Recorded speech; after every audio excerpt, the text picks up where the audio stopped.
Her ne olur olsun.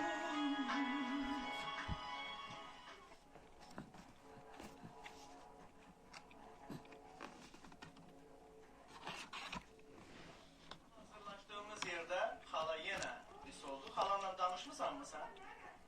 Ne değilsen ha? Xalam diye ben sana dedim ki yani sen beni Yaxşı oldu sana.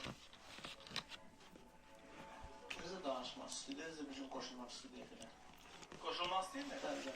Ben halanı görmek istiyorum burada. Birinci gün gelsin bu. Ağrıyor dedi de ağrıyorum, cevabından kaçıyor. Gelecektir hala.